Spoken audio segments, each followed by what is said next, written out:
Thank you for joining us for Live Paranormal Radio. From the paranormal to the unexplained, it all happens here. It all happens here. Looking to enhance your radio experience? Participate in our live video chat 24/7 with our Live Paranormal Radio show hosts and other like-minded people. Live. ParaNormal.com, the only interactive social chat room supported by Full Interaction Media. Stop by now and join the fun. Stop by now and join the fun.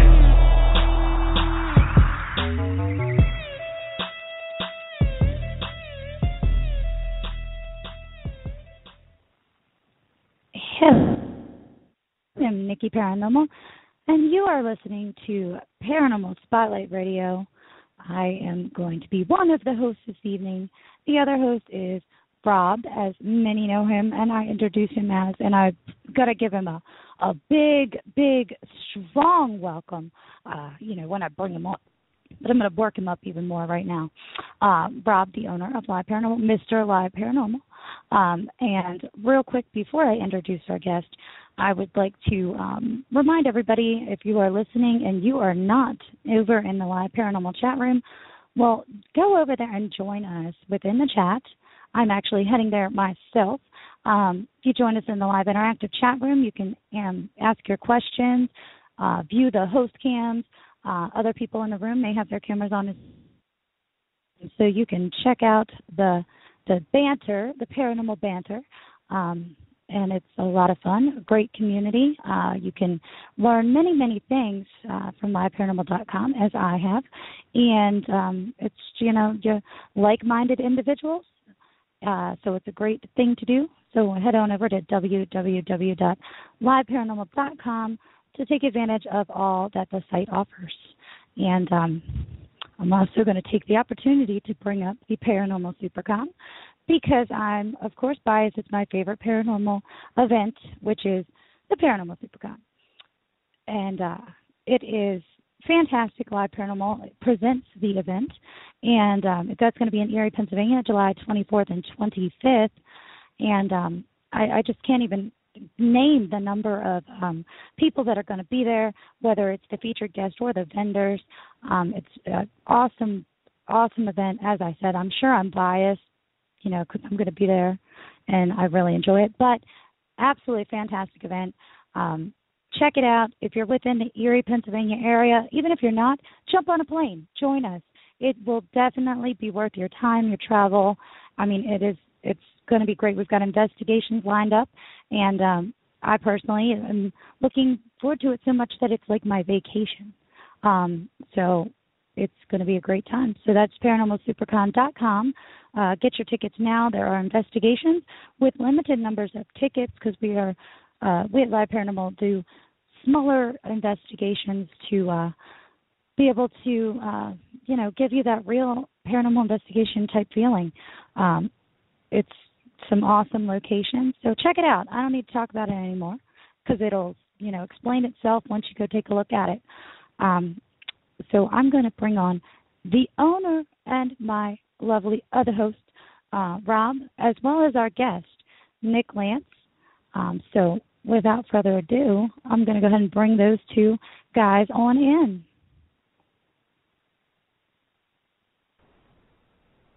Hey, Rob.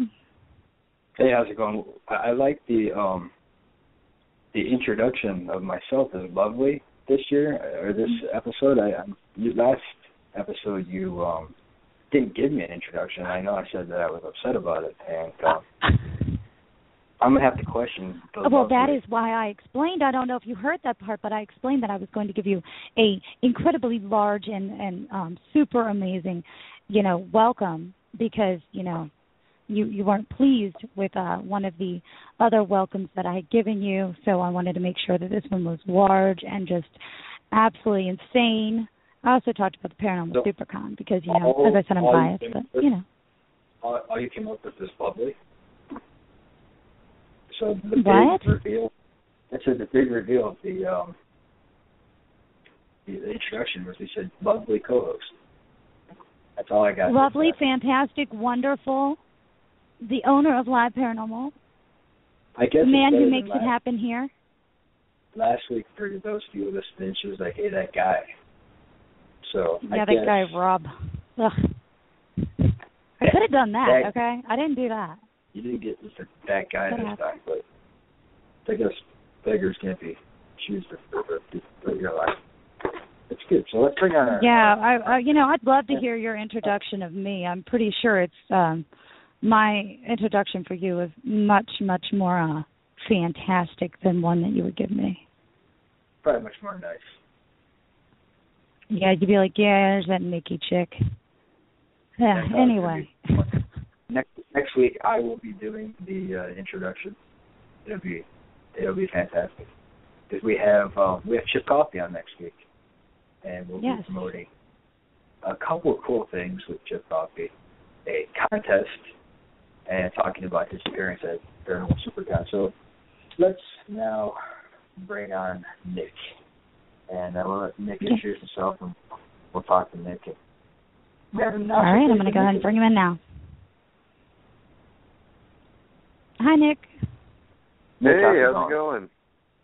It's going good. I guess we just said the lovely Nick based on Nikki's introduction today of myself. So I don't know if you caught that or not, but usually she gives me a good introduction. She's given me 2 subpar introductions the past 2 weeks. So we have to work on that. Last week it was lovely. This week it was lovely. I don't think many people, when they think of me as lovely, but maybe they should. I'm turning over a new leaf as lovely. That's my new thing. So our guest today is Lantz, and I had known of him, but we never met in person until last weekend in York, Pennsylvania. And it turned out we attended the same college, so it was kind of a cool conversation. I had my first paranormal experience, a huge paranormal experience in Athens, Ohio, and Nick has written a book about Athens. So, Nick, why don't you go ahead and give a little self-introduction. All right. Yeah, well, first off, thanks for having me on. Yeah, it was actually pretty funny when you told me that you went to Ohio University as well. I just was not expecting to bump into a fellow Bobcat at a convention, so that was really cool. But like you said that was your first paranormal experience you had there. Well, it's Athens, Ohio is definitely the first paranormal experience a lot of people have. I started college there in 2012, and I wrote a book about the ghosts and legends of Athens, Ohio, because there's so much there. So just a little bit, I guess, about me, a little background info. I'm a paranormal researcher and investigator. My mom, Deb Lantz, is a psychic medium, and we go around conventions and give lectures. Our most popular lecture is called Past Lives, the Reincarnation of a Confederate Soldier. And basically that story is about my personal experience of going through the process of remembering a past life and then the steps I took to validate these memories with historical research. And over time, from doing these conventions and giving these lectures, some producers in Los Angeles actually heard about us and gave us a call one day. So as a result, we were on Season 2, Episode 5 of the TV show Ghosts Inside My Child on LMN. So that was a really fun experience. That aired just this past fall, not long after my book actually came out. My book came out just a couple of weeks before last Halloween, so everything kind of happened all at once. And I've been super, super busy, so now this summer has kind of been my re-entry into the convention circuit because I haven't really been going around much since I've been doing so much lately. Well, and I think that's a perfect segue to make the announcement that you will be at the 2015 LiveParanormal Supercon. So I think you set me up for that announcement, so that's great. I appreciate that. So it's going to be great to have you at the Supercon. We have you doing a lecture, so the lecture you just spoke about, I believe you will be doing at the Supercon. Your mom will be there, and she'll be doing a lecture. So it's kind of the purpose behind tonight's interview on top of just your awesome body of work. And, we'll start talking about Athens. I think the only downside of our conversation was you telling me that every single landmark and every single thing that I had remembered about Athens is no longer there. You're like, nah, that's gone. Nope. Yeah. Oh, yeah. So I felt you're like, you're way too old. This was, that's what I felt after that. I was like, man, I'm like, yo, how about this place? You're like, nah, I never heard of that. This place? No, that's not. There was like one place that we had talked about that was actually still there, and that saddened me. So I guess we'll maybe leave that there, because if we keep talking about that, I'll start crying. I'll have to pass on the entire interview to Niki. It's funny. It's funny because I'm actually a tour guide for Ohio University, and I gave a tour to a group of alumni a couple weeks ago.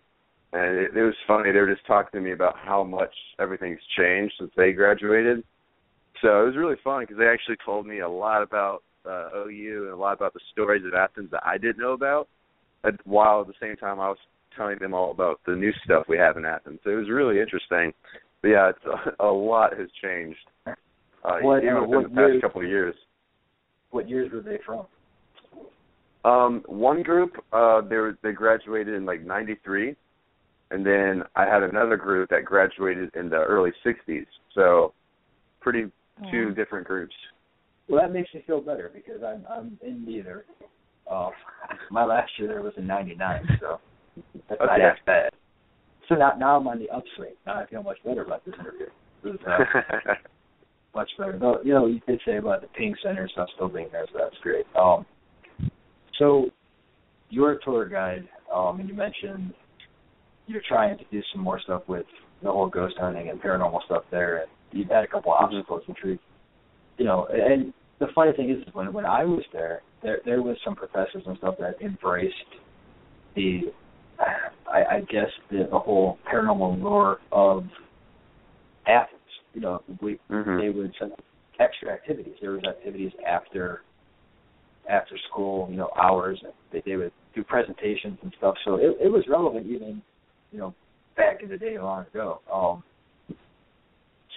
I guess my questions for you is, prior to Athens, and obviously if you done the reincarnation and past lives and stuff, what really got you interested into, the paranormal prior to being in Athens and then leading up to what you saw in Athens? Give us a quick breakdown of this.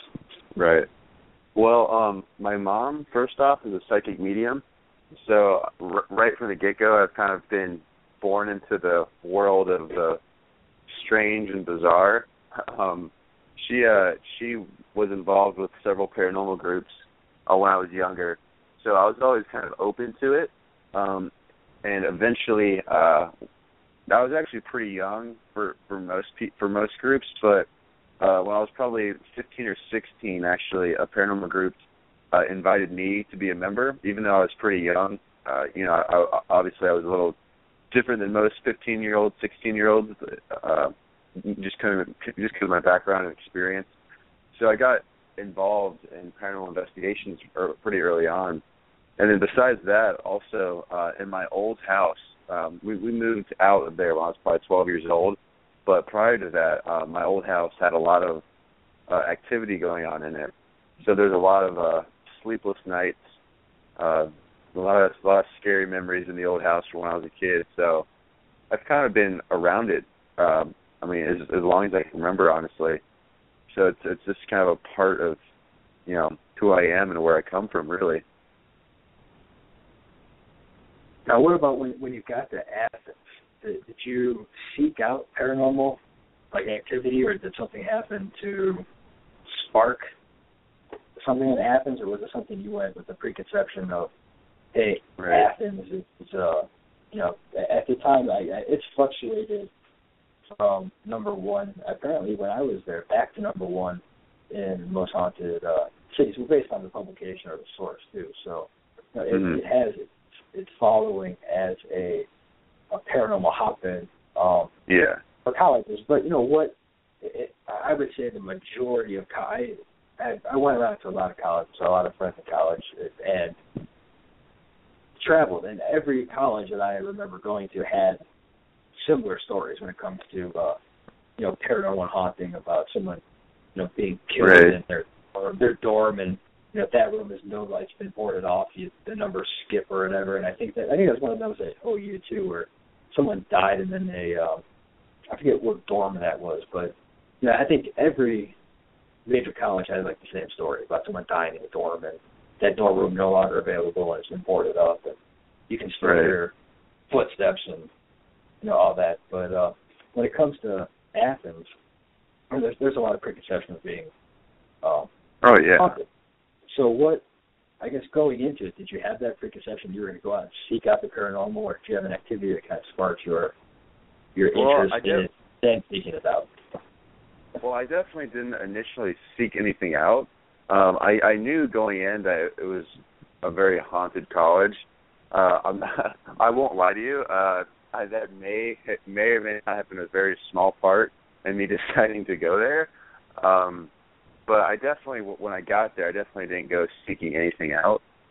But my dorm room, or my dorm building, my freshman year, there's no known, ghost stories associated with the building.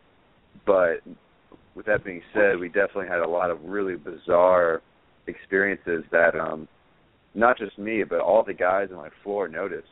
And obviously, because they lived with me, down the hall.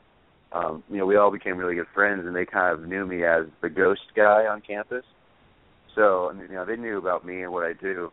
So when they started experiencing stuff there, they obviously felt very comfortable sharing their experiences with me. So just because I already had that reputation of being the ghost guy on campus, people were already very open about sharing their experiences with me. So I became immediately aware of all the things that were going on throughout the building.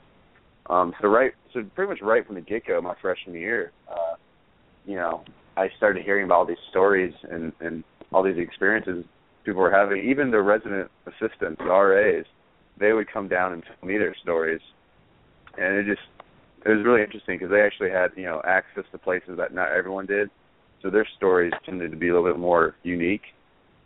And then as I was there longer and longer, I started exploring a little bit more. And, of course, we have the abandoned insane asylum up on the hill. So that's kind of a gold mine. So, we started going up there and checking that place out.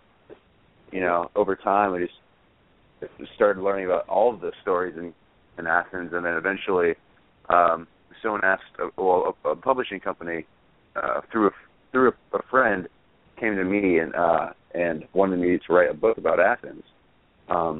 So that's how I kind of got started writing the book about Athens and sort of compiling all this research into all the ghost stories, and it was amazing because there's a lot of ghost stories to sift through. There's a lot more I could have included in the book. It all just came down to me deciding what I think was most important, because there's plenty of stories, but not all of them are necessarily able to, you can't really validate them, or they're nothing more than just stories. So there's plenty more I could have added to the book but didn't. So the stuff that's in my book is really just the meat of the overall ghost stories of Athens. Well, I can tell you, I did not go to Athens for the paranormal. When I went on my recruiting trip, they had hot girls there, and the ratio from girls to boys, and the ratio was the highest, I think, out of the recruiting trips I made. So it was great. I was like, we'll go there.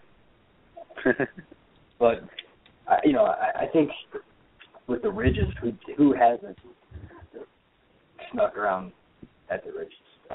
Right. Did you happen to, I know I mentioned this to you at the convention, but there was a YouTube video that was circulated back from when I was there, probably like 97 or 98, that I don't know if it's still there. I should have looked up prior to our interview, because I'm putting us both on the spot, because I told you about it, but I did not look it up, and you probably didn't look it up yet. So this is going to go absolutely nowhere. But those of you who, want or not from OU or who have not heard of the Ridges, it's a place that's been from. How many years do you think people have used that as a haunted location? Over 20, from my knowledge.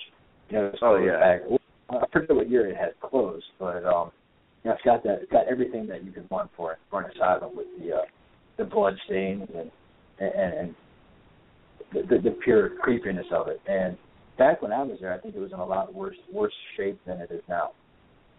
Mm-hmm. Yeah, well, it closed down in '93. So when you were there, it was probably still when it was just freshly abandoned. So it was probably pretty messy. Nowadays, there's still sections of the building that are abandoned, but the main center of the building is actually used as an art gallery, and then there's certain floors throughout the building that are actually used as studios for the grad students in the art department. But the stories have been circulating about that building for decades. Most of which, like the body stain, for example, that kind of originates from the late 70s. As do a lot of the stories, and basically based off of my research, one of the things I found out is there's a major surge in paranormal activity in the 70s, and there's a lot of theories to go, with that, in terms of drug experimentation and a renewed interest and sort of the supernatural. But a lot of the more famous stories in Athens kind of originate from the 70s, which I thought was just kind of interesting. But yeah, the body stain, that's probably the most famous story of, originating from the Ridges. Actually, in the early 2000s, I believe, Scariest Places on Earth on Fox actually shot an episode at Ohio University. They did a segment in the Ridges, and they did a segment at one of the haunted residence halls. And I believe the episode's called Satan's Dormitory. But they shot an episode at OU. Naturally, of course, they highly embellished it and kind of left out a lot of the facts, and they just told the highly dramatized version of the story. But it's cool nonetheless that OU actually got that publicity. But that was actually quite a while ago. But it's still on YouTube, I think, if I remember right. Well, we're just shooting up a bunch of potential YouTube things for people to look up, and we don't know if it's really on or not. So we're doing an awful job giving a resource of things that potentially can't be on YouTube from Matt. But I have, when I was there, the placement of the cemeteries was also a big deal. Is that still today when it comes to the cemeteries in Athens? Are you talking about the whole pentagram thing? Yeah. That's one of the stories I do write about, but it's actually total BS. Basically, the story is that there's 5 major cemeteries in Athens, and if you connect the dots, forms a pentagram with Ohio University right in the middle. Right. But the thing is, I pulled a map of all the known cemeteries in the Athens area, not including the unknown ones, and there's hundreds and hundreds, because it's a very old city. So it really comes down to a game of connect the dots. So that's one of the stories I wrote about because it is so famous, but it actually turns out to be nothing more than just a story, just a local legend. What are your favorite stories that you've researched in Athens? Well, naturally, I'm going to say that the story of the body stain, just because that's the most famous one, and it's also a true story, which is really nice. A lot of people, they hear the story of the body stain, and they'll ask me, wait, that's actually true? I'm like, yeah, I've actually been up there. I've seen it. I've taken pictures of it. Like, oh, wow. So a lot of people don't realize it's actually a true story. And then I'd say probably my second favorite is the story of Wilson Hall, which is actually the resident hall they featured in Scariest Places on Earth, that episode. The story of Wilson, the story itself is highly embellished. It's a crazy, crazy legend. And through my research, I was able to find out that over time, there were several little incidents that over time kind of blended together with years and years of oral storytelling and became the story it is today. But essentially, the legend is that, you know, in the 70s, there's a girl practicing Satanism and black magic in her dorm room, and, you know, people started hearing weird chanting, and no one had seen her for days, and finally the RA went into her room and found the girl's body, and she had slit her wrists and written satanic scripture all over the walls. Well, none of that's true, but that's what the story is, and that's the story that they shared on Scariest Places on Earth. The true story is several different little incidents, but basically there was a girl in the 70s who an RA passing down the hall saw an altar in her room and kind of freaked out, and they kind of built up a little story around it. But eventually when the RAs talked to the girl and asked her about it, it turns out that was her little meditation station. Like she had like a Buddha and like an incense and candles and stuff. That's just where she would meditate. It's like I have one of those in my room too. It's just where I sit and meditate. So when they actually asked her about it, she was happy to explain, yeah, there's nothing, it's just where I meditate. But with that being said, even back in the 70s, people thought that Wilson Hall was severely haunted because that girl told the RA that there were actually a couple of girls who were Satanists down the hall that practiced black magic, but they had moved there because they heard that Wilson Hall was super haunted and they wanted to be around that. So that girl said that she personally believed that the girls that were trying to summon spirits just kind of made the activity worse. So even back in the 70s, there was lots of stories about Wilson Hall going around. But basically, you had those two stories going around, and then there was the whole thing about the blood on the wall. Well, the girl actually drew a red dragon on the wall with crayons. So apparently, over years of storytelling, that turned into blood and satanic scripture on the walls.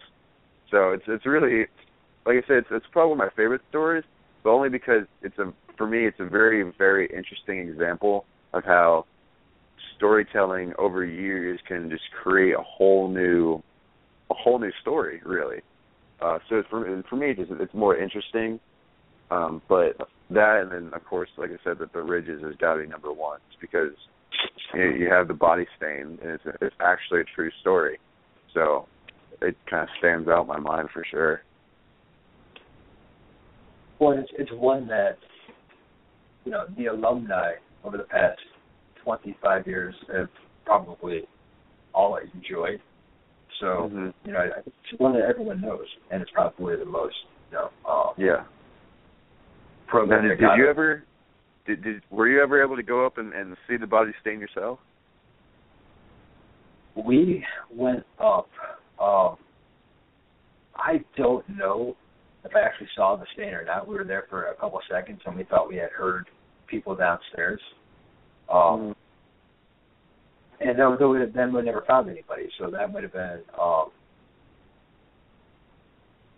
the paranormal activity right there in general. So, right, you know, who knows? That we were like, oh, SHIT, you know, somebody, we got to go. Right. You know, that window we jumped in is probably not meaning that we could have access to the building. Right. You know, at that time, I was there as a preferred walk-on for baseball, and you don't that would have been bad.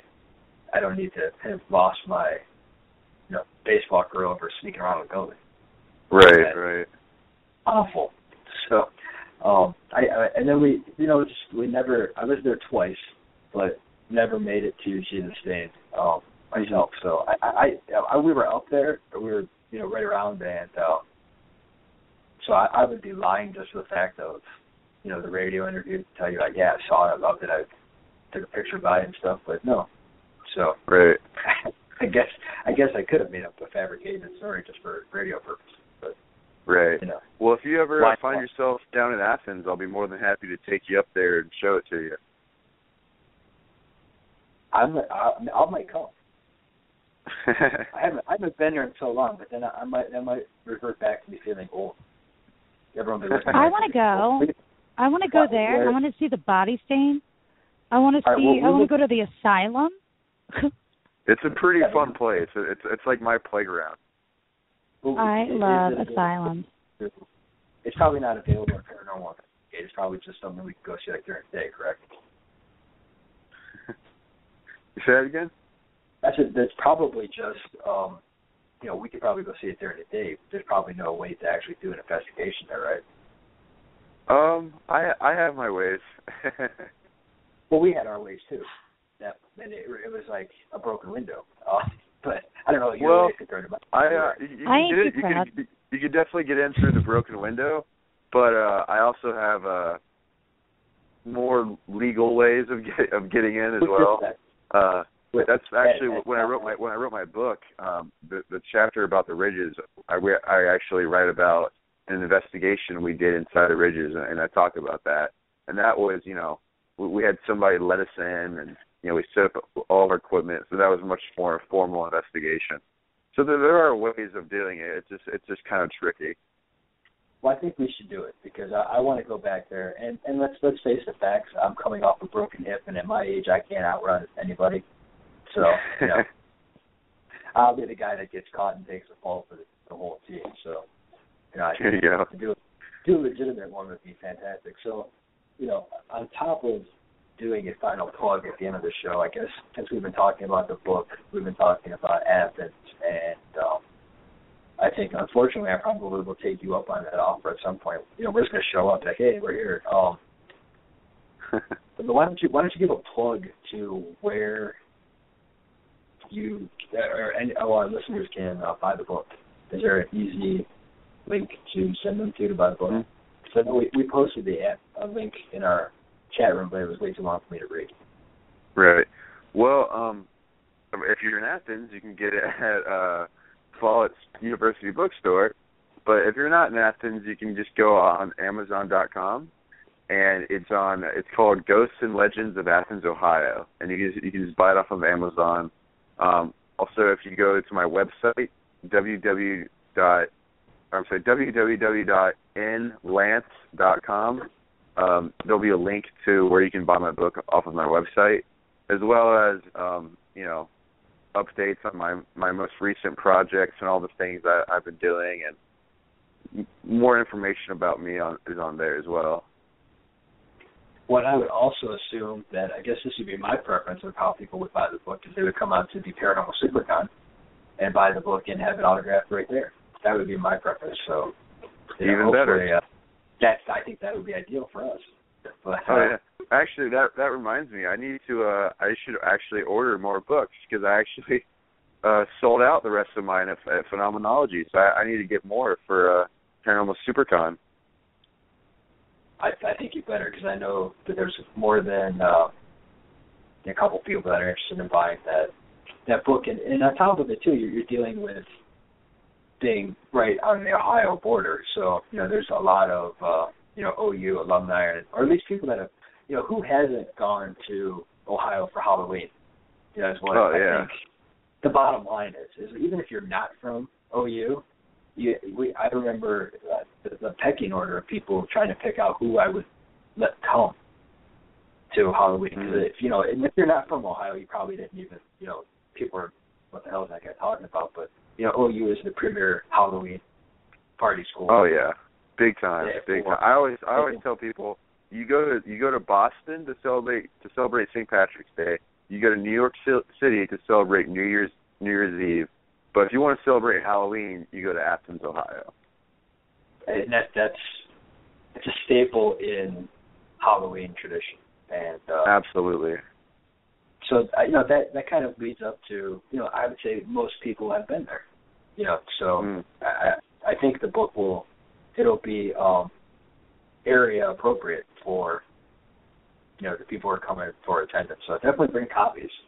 And I was showed up without copies because I wanted to buy a copy before I left, and then I never saw you again. So everyone, it was that last day. Everyone kind of disappear all on their own. So, like but I'll definitely have some more for the SuperCon. That's for sure. Well, good. Well, and I think the other thing we should talk about is the past lives. Because you'll be doing the lecture at the SuperCon, and I'm not going to ask you to give away the whole lecture because obviously we want people to come to SuperCon to see it, but we want to kind of pump them up too. We want to pump them up to get there because we have you down for what I call, I believe, Niki, we have high noon. Isn't that what we picked? High noon. Yep. I got into calling. Yep.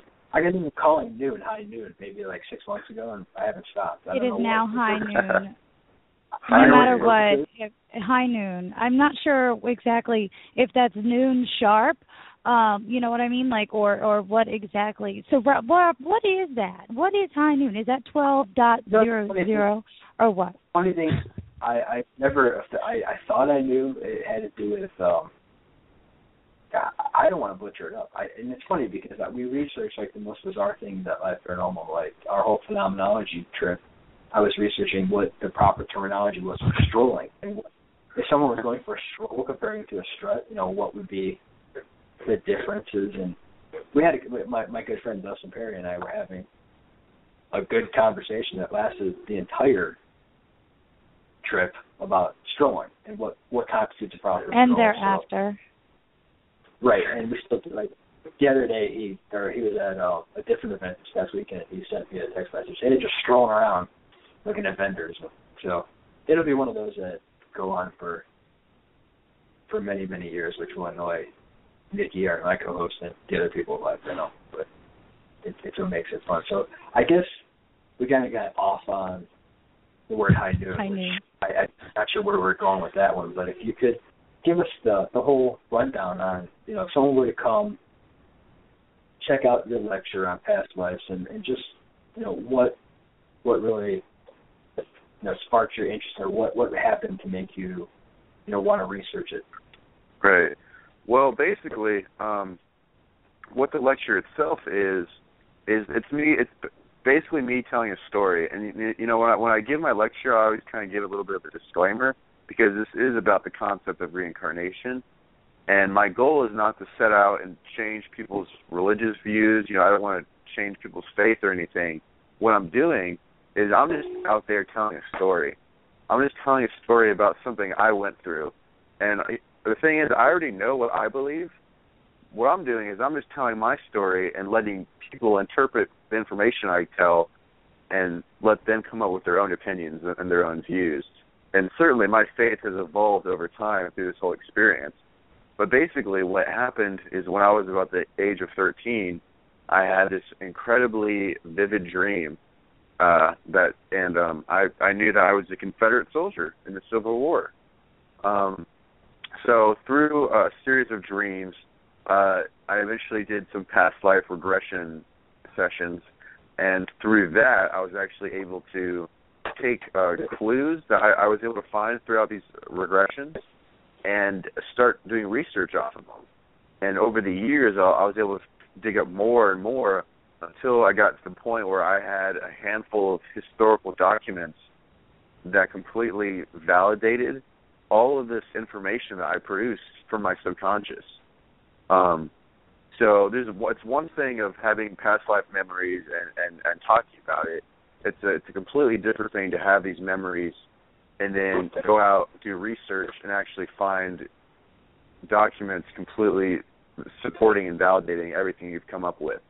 So that's basically what my lecture is. It's just me talking about this incredible journey that I've been on and still am on, and kind of talking about how I went through the whole process of the dreams, then the regression, then the research. And it's gotten a lot of positive feedback. I've had a lot of people who come up to me afterwards, or they'll email me afterwards and say that they've had certain past life memories. And basically what I end up doing is start coaching through the research process. And a lot of people, they have such strong, vivid memories, just like I did. And I'm telling them, like, you could do the exact same thing that I've done.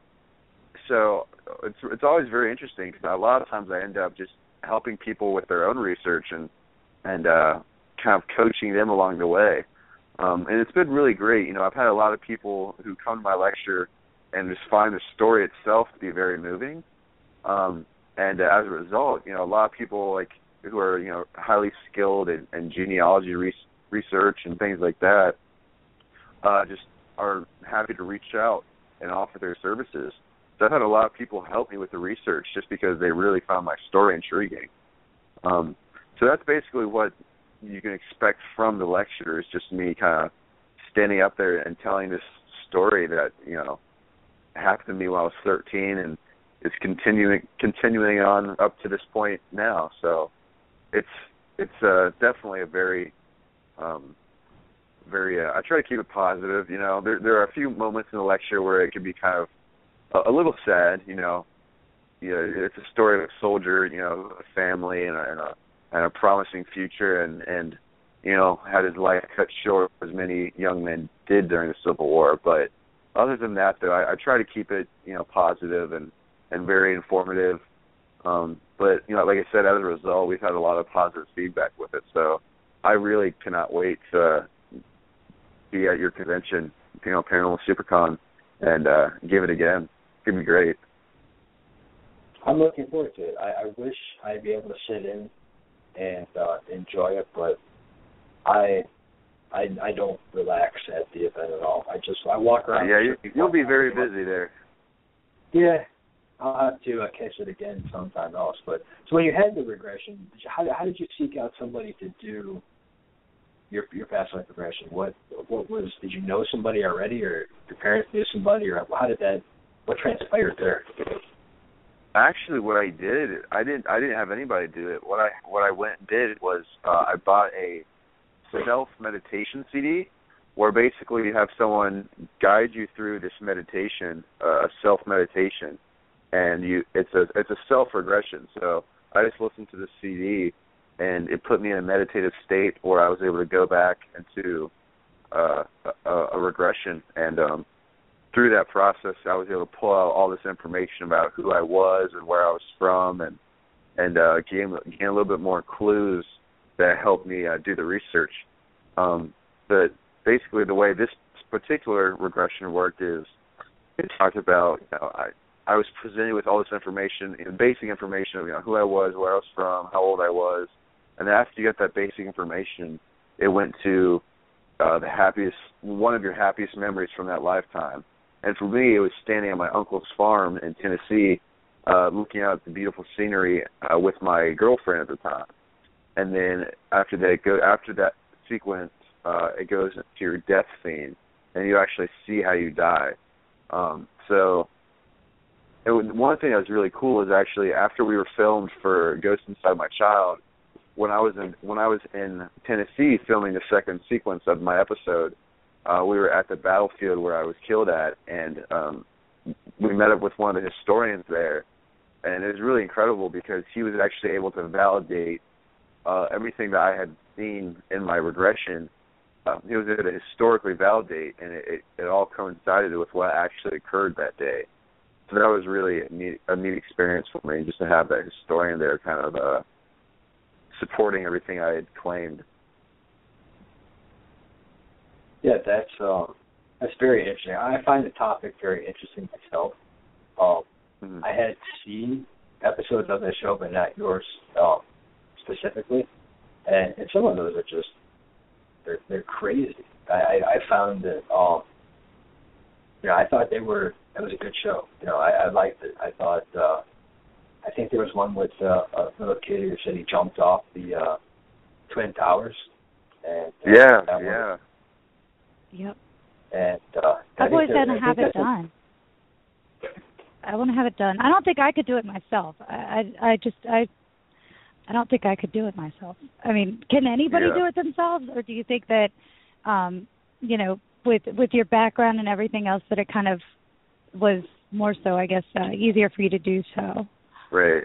Well, here's the thing. I meditate regularly, and you know, I kind of expect, to a certain extent, I find out with people, everyone's different, and for a lot of people, they have a really hard time, and they really struggle with it, mostly because they're so self-conscious. They're constantly like talking to themselves like, oh, you're not doing it right. You have to calm down more. Is this all my imagination? Blah blah blah. And they feel that they need to have someone physically there guiding them. So a lot of people can't do it. But what I always tell people, my advice is, even if it feels like total BS, just roll with it. Whatever first thing comes to your head, just go with it, and let it unfold before you. And afterwards, take a notebook and write down everything you remember, progression. And if you're lucky enough, like me, you'll actually do some research and actually validate some of it. But a lot of people do find, though, that it's easier to have someone physically there with them. And that's why my mom, who will be giving she'll be giving a past life regression session at the Paranormal Supercon, and that's usually kind of coupled with my lecture. You know, a lot of people who get her my lecture or her regression session will actually go to both of them, because they'll hear my story and they'll think, wow, it's really interesting, and they'll want to do it for themselves.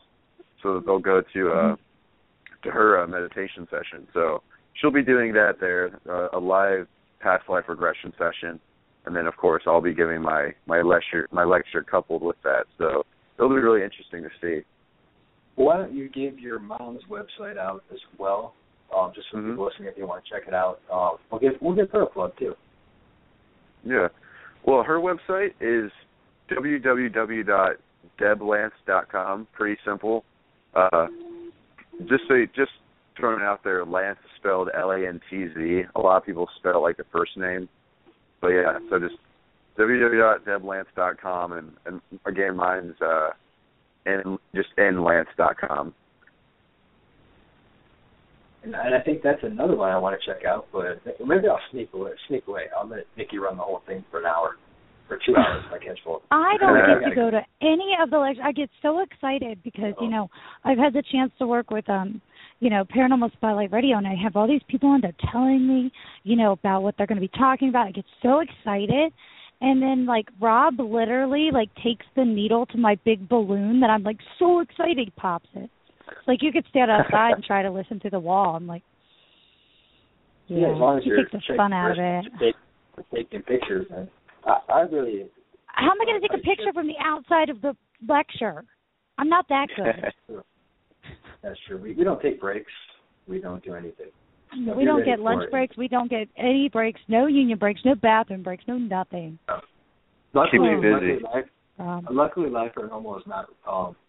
My help and my show hosts are not ran by a particular union, so there's no union agreement, which then would dictate me keeping them any sort of set breakage. Yeah, there's no humanity. I do allow for a potty break if they ask. I will give a pass. We have to beg. There you go. On our knees, please. So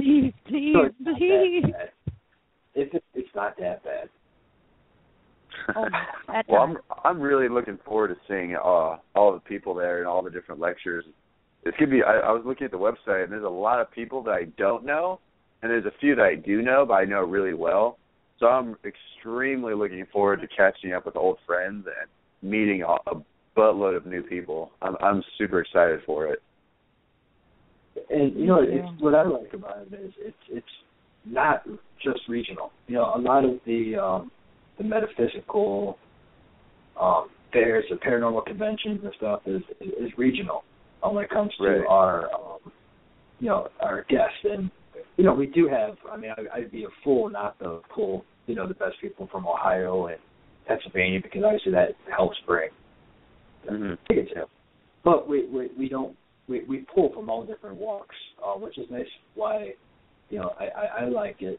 But of course, I've come with a biased opinion. But Live Paranormal is all over the world, not just regional. So that's why we have people come from all over. So normally you'll see a couple of people are strictly West Coast or down south to those conventions, but then they're also coming to the SuperCon. So it's kind of it's nice that it's just not the normal regional conventions that sometimes you see, which there's nothing wrong with those. Obviously, I'm not trying to put down the regional conventions.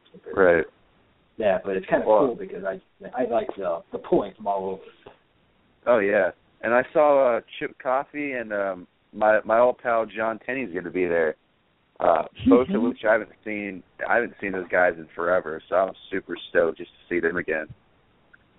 Yeah, they are good friends of mine. I just talked to Chip. I talk to him all the time. He does the Chip Coffey radio show, which went on a small hiatus because I was supposed to run it and I was not capable of doing it. And he's coming. We just confirmed with his flights today, and so that's exciting. You know, he'll be doing his gallery, and we'll be investigating with him on Friday night. Awesome. And yeah, it's a crazy story, and there's a couple. You know, you can sneak in there. We'll see if there's a broken window or something to come in. But that was just a joke, obviously based on the Ridges analogy. But every time I had gone to the Ambassador Center, a different person would tell me, "Hey, you got to check out this Hemingway ballroom. It's haunted." And you know, in my opinion, every place we go, when we show up and say what we do, or people know we're coming, they got a story to tell. And right. So I did not necessarily believe, you know, the first person, but I'm a stickler for, you know, make sure everything's running perfect. So I went there probably like 4 times. And every time I went there, somebody else came up to me, a worker at the facility, and they said, you know, you got to check out the crazy stuff going on in this Hemingway room. And, you know, by like the 4th time it happened to me, I was intrigued. You know, and it was people that not necessarily you would think would talk to each other and, like, you know, be in cahoots with this, hey, let's get the ghost guy, let's fabricate this story, because it would be a great joke if they were able to pull that one off. But so when Chip came to the SuperCon last year, you know, we're at the same location, and they came to another set of people who worked there came to Chip to say, come check out the Hemingway. You know, we feel like it's crazy haunted and a lot of activity. And, you know, Chip walked through to say he sensed a bunch of stuff. And, you know, then I came with the idea, you know, why don't we investigate it for the SuperCon? It's ideal. You know, and then obviously when you put a investigation at the same place you were conveniently holding an expo, you know, you would think people would be like, oh, you know, that's too convenient.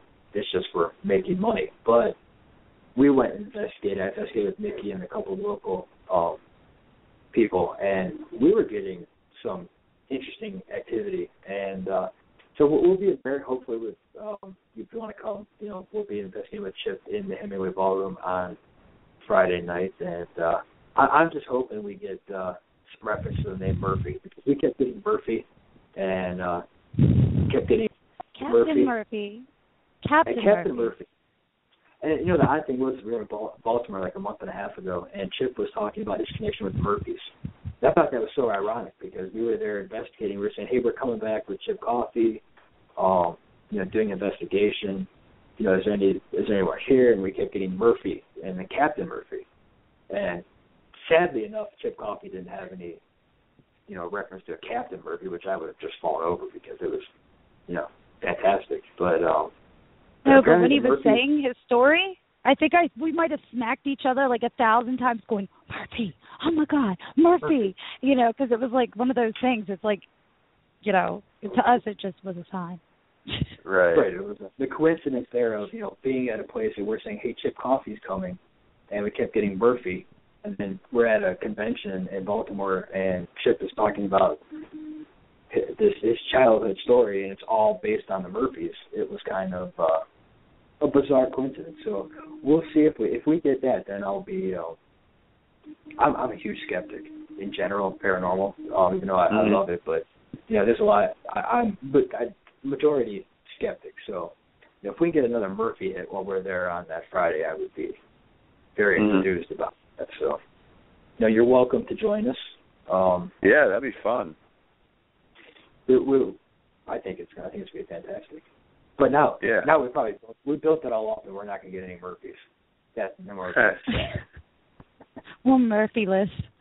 No, but I'm excited, and I definitely want to learn more about past life regression. I mean, I've seen and heard so many times. I want to have one, And, right. I know I can't do it myself. I have ADHD. It would be messy. But, I definitely want to sit in for your lecture. So, Rob, whether or not I'm allowed to have off, guess what? I think I've said this about everyone, though, because I love the paranormal, and I love, all the different, everything that everyone's going to bring to the table is just going to be so awesome. Right. And I want to sit in for this one, too, Rob, so I'm going to take a break.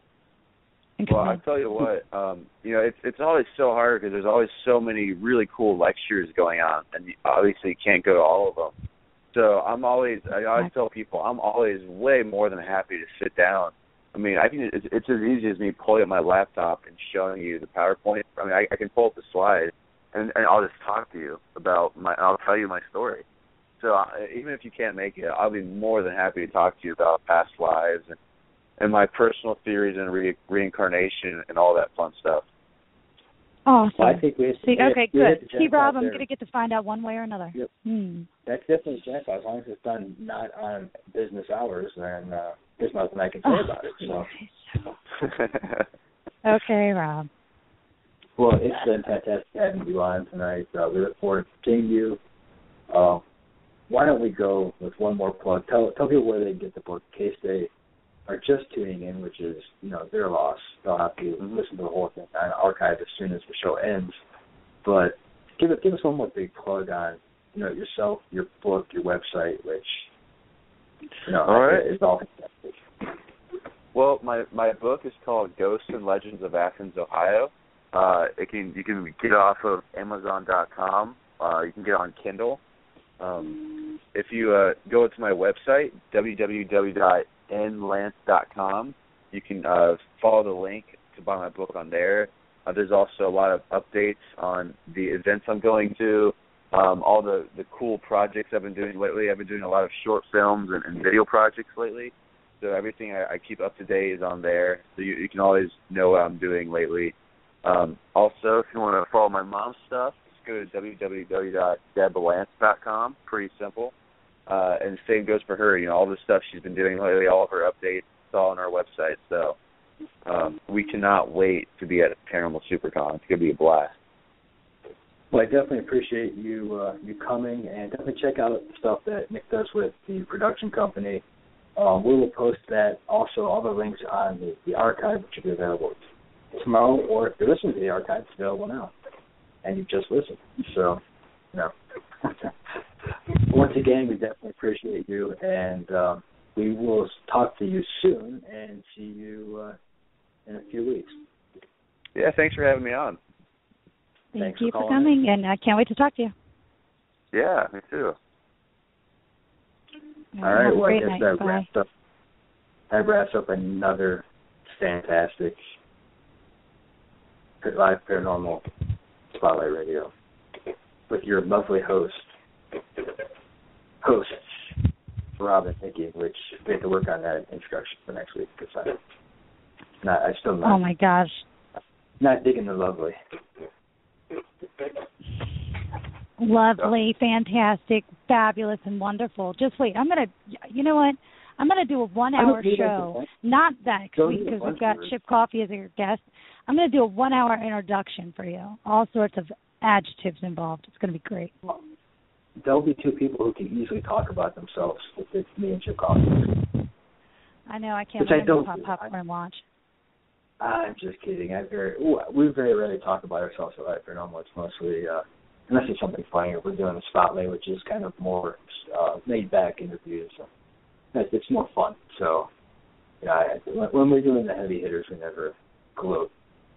Or we make fun of each other. We do that quite well. Definitely. So, I guess join us next week for Chip Coffee, and we will see everybody. What do we think tonight? Yep. Night, everyone.